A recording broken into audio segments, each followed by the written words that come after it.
They don't run countries yet, but they're trained like they already do. Forget childhoods filled with cartoons and skateboards. For Gulf royal sons, growing up means sitting at the table where trillion-dollar decisions are made before they even finish high school. This is the world of royal succession in the Gulf. And today, we're taking you deep inside how royal sons in Saudi Arabia, the UAE, Qatar, and Kuwait are raised from birth, not just as heirs, but as future CEOs of nations, heads of sovereign wealth funds, and the masterminds of tomorrow's global empires. Welcome to Desert Billionaires. This is how royal sons are trained to run multi-billion-dollar empires. Let's begin at the beginning, literally. In most of the world, being born into wealth means trust funds and elite private schools. In the Gulf, it means your life is mapped out before you even learn to walk. Royal births aren't just family events, they're geopolitical ones. Because the moment a prince is born, he becomes a potential future ruler, and that means the education begins instantly.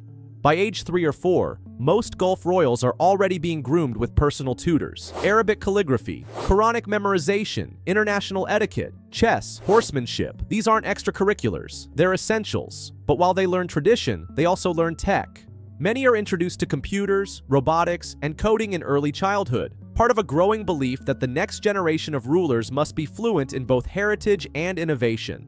By age 10, these boys are already shadowing their fathers, not just at palace dinners, but at trade summits, government briefings, and oil negotiations. They sit quietly behind closed doors, observing billion-dollar contracts being signed. It's an immersion school like no other, and the goal is simple: absorb everything. Education is customized, high-pressure, and international.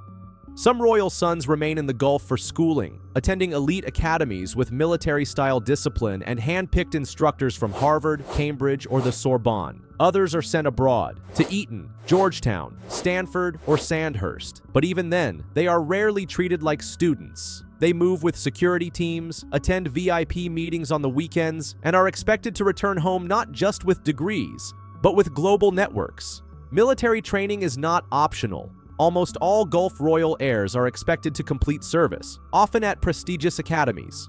The UK's Royal Military Academy Sandhurst has trained dozens of Gulf royals, from Bahrain to Abu Dhabi.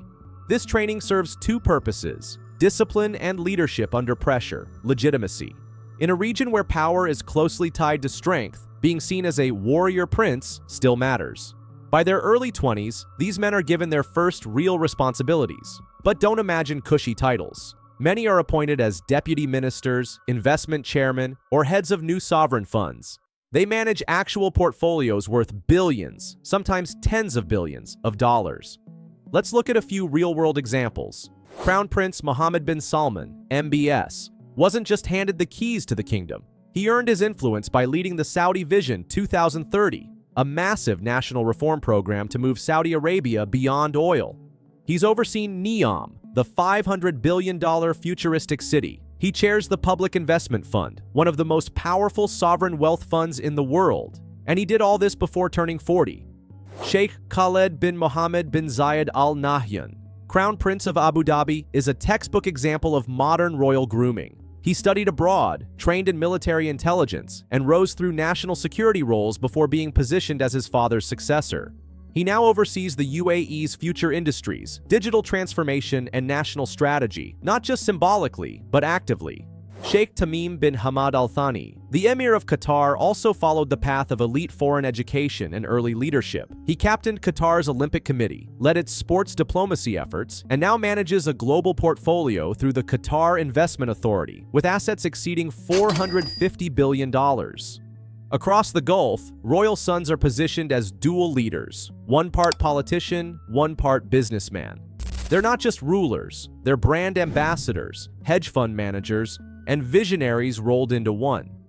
And every move is strategic. They appear at Davos, G20 summits, UN councils, not as guests, but as power brokers. They sign memorandums of understanding with China, tech deals with Silicon Valley, and infrastructure partnerships with Africa, all while being expected to uphold centuries-old traditions of tribal leadership, Islamic values, and national identity.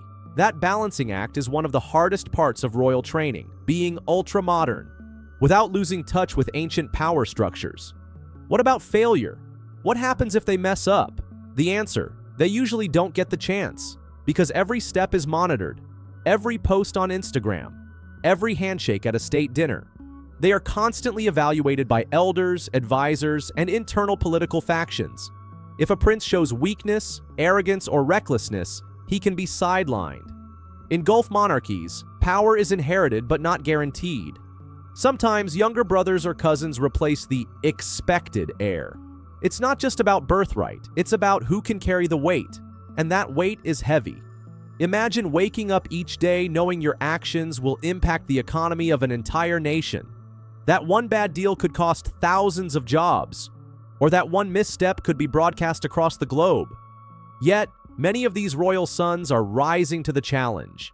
They're modernizing economies, investing in sustainability, backing AI companies, reshaping tourism, and even exploring space tech. Some are launching satellite programs, others are pushing biotech research, and several are building education systems that rival the Ivy League, right in the heart of the desert. So how are Gulf royal sons trained to run empires? It's not just about being born rich, it's about being shaped intensely, intentionally, and relentlessly to lead. From desert tents to Wall Street boardrooms, from Quranic studies to quantum computing, their journey is unlike anything else on Earth. And one thing's for sure, whether you admire them, fear them, or envy them, they are the future. In our next episode, we will explore the Gulf royal family offices you've never heard of. This is Desert Billionaires. Hit like, subscribe, and stay tuned for more stories of power, wealth, and influence. See you in the next episode.